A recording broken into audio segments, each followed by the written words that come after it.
Era un día por demás ordinario. Marcos se encontraba haciendo sus quehaceres rutinarios en casa. 66 años, zona rural, sin hospital especializado a menos de una hora de distancia. Su hija Valeria estaba en casa. De repente, ella notó algo fuera de lugar. Su papá no lograba comunicarse con ella. Las palabras no le salían. Algo en su cara no estaba del todo bien. Valeria le preguntaba cosas y tampoco parecía entenderle del todo. Valeria no sabía exactamente qué estaba pasando, pero entendió que algo estaba muy mal. Llamó a emergencias. Lo que vino después fue una carrera. Paramédicos locales, transporte aéreo, un centro especializado a casi 2 horas de distancia. Durante el traslado, el estado de Marcos empeoró de manera significativa. Lo que al principio parecía leve se convirtió en algo mucho más serio. Llegó sin poder hablar y no parecía comprender todo lo que se le decía. No percibía parte de su campo visual derecho. Su mirada estaba desviada hacia la izquierda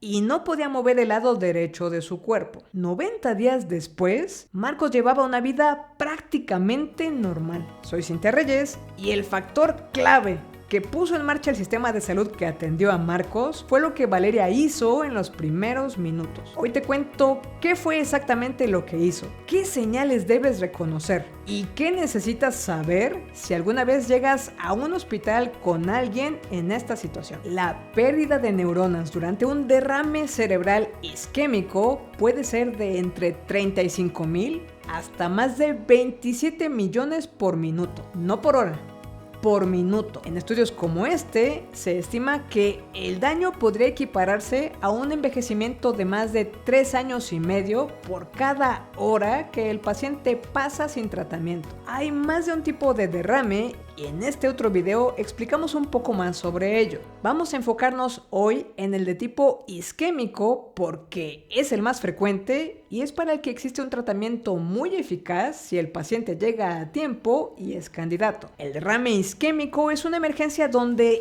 el tiempo de respuesta es una variable crítica. Aquí, el flujo de sangre hacia una parte del cerebro se interrumpe. Las neuronas dejan de recibir oxígeno y por ello empiezan a morir. Eso es lo que estaba en juego cuando Valeria llamó a emergencias. Pero, ¿cómo supo que algo estaba mal? No tenía certeza, vio señales. Y eso es exactamente lo que necesitamos ser capaces de hacer. Los síntomas de un derrame isquémico pueden aparecer de forma súbita. Marcos vivió síntomas que se consideran clásicos de este padecimiento. Dificultad para hablar o para encontrar las palabras. Dificultad para entender lo que otros dicen. Debilidad o parálisis en un lado del cuerpo y alteraciones en la visión. Una estrategia para recordar los síntomas más comunes es pensar rápido. R. Rostro caído o asimetría facial súbita. Esto puede incluir dificultad para cerrar un ojo o debilidad en un lado de la cara. A. Alteración del equilibrio o la coordinación. Esto puede implicar que la persona se desvía al caminar. P. Pérdida de fuerza en un brazo o pierna. También puede aparecer adormecimiento. I. Impedimento visual repentino. Puede ser pérdida de visión en un ojo, visión borrosa o visión doble. D. Dificultad para hablar o entender el lenguaje. Esto puede implicar hablar arrastrado, confuso o no poder encontrar las palabras. O. Obtén ayuda.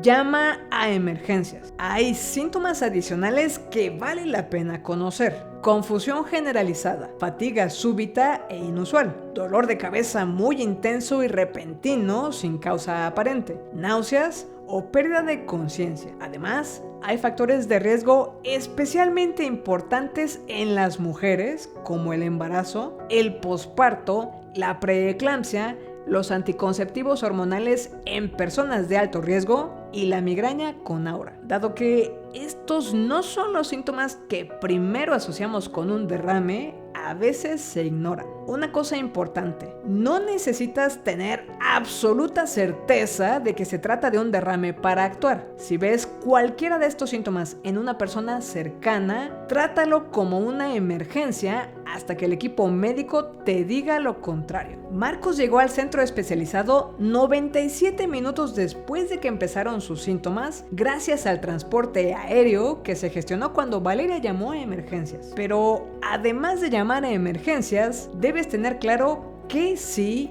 y qué no puedes hacer en los primeros minutos donde el paciente sigue dependiendo solo de ti. Por cierto, si te interesa aprender a hacer videos educativos o de comunicación de ciencia, doy cursos. Si quieres saber más, revisa el enlace en la descripción.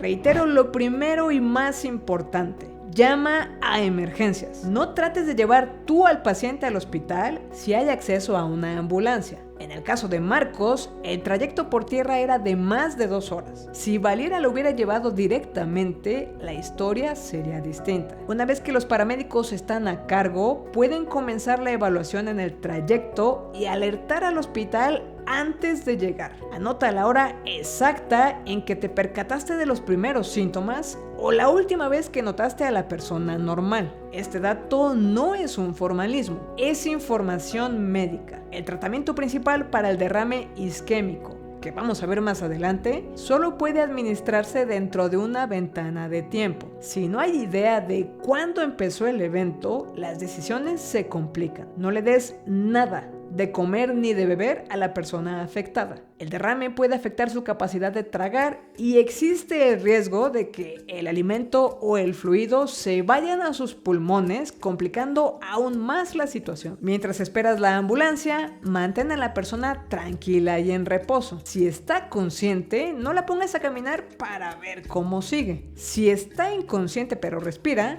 recuéstala de lado. No suministres medicamentos por iniciativa propia. Podrías pensar que una aspirina podría ayudar, pero recuerda que hay 2 tipos de derrame. En el de tipo hemorrágico, esto empeoraría la situación. Ahora, ¿qué pasa una vez que el paciente llega al hospital? Quisiéramos que todo ocurriera de forma automática, pero en muchos sistemas de salud, la rapidez de respuesta también depende de que alguien del entorno del paciente pregunte, dé seguimiento y ayude a que no se pierda el tiempo. A veces no es falta de voluntad del personal, sino de recursos, saturación o de sistemas que no fueron diseñados originalmente para responder tan rápido como exige un derrame. No se trata de que llegues peleando, pero muchas veces el paciente requiere contar con alguien que se convierta en su voz, que dé seguimiento y que busque apoyo médico externo si es necesario.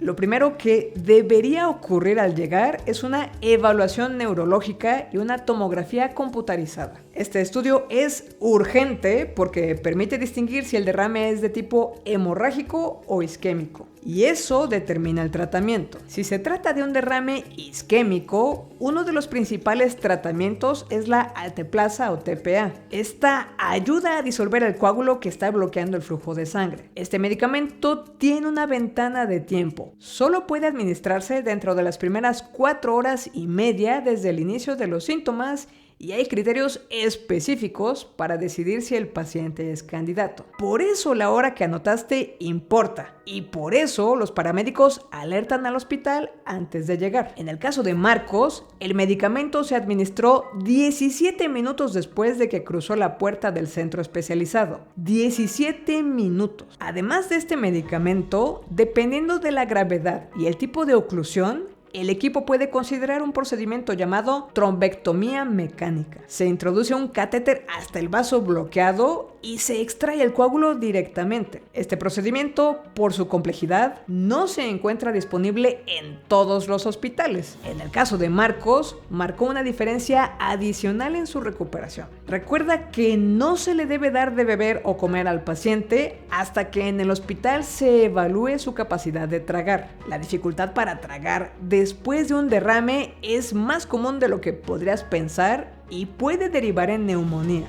Durante la hospitalización, el equipo también va a monitorear el corazón porque ciertas arritmias, como la fibrilación auricular, pueden derivar en un derrame. Detectarlas cambia el tratamiento preventivo para reducir el riesgo de futuros derrames. Marcos, por ejemplo, fue diagnosticado con fibrilación auricular al tercer día de hospitalización. ¿Qué puede hacer un familiar en este contexto? Preguntar, ¿ya se hizo la tomografía? ¿Se evaluó si es candidato a TPA? ¿Qué encontró neurología? ¿Cuál es el siguiente paso y en qué momento? No como confrontación, como seguimiento. También ayuda a llevar un registro de horas, síntomas y cambios, así como tener a la mano los medicamentos, alergias y antecedentes del paciente. Si algo no te queda claro, pide que te expliquen el plan en lenguaje sencillo y pregunta quién está a cargo de la decisión clínica. Si el paciente empeora o cambia de forma súbita, avisa de inmediato. Si tienes dudas adicionales, apóyate con tu médico familiar o con los especialistas que tratan regularmente a tu paciente. En un sistema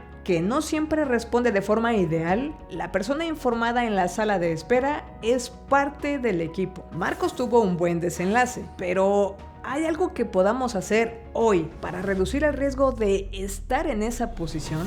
Aunque hay factores sobre los cuales no tenemos ningún control, como nuestra edad o el sexo, grandes análisis como este identifican factores en los que sí podemos incidir. El factor más importante y más claramente relacionado con el derrame es la hipertensión arterial. Después vienen el tabaquismo, la inactividad física, la dislipidemia, que incluye alteraciones en el colesterol y los triglicéridos, la diabetes, la obesidad y problemas cardíacos como la fibrilación auricular. Ojo, esto no significa que controlar estos factores garantice que nunca puedas tener un derrame. La evidencia muestra asociación, no una promesa, pero inclinar las probabilidades a tu favor con cada una de estas variables es exactamente lo que está dentro de tu control. La hipertensión merece atención especial, no solo por ser el factor más claramente asociado al derrame, sino porque muchas personas la tienen sin saberlo.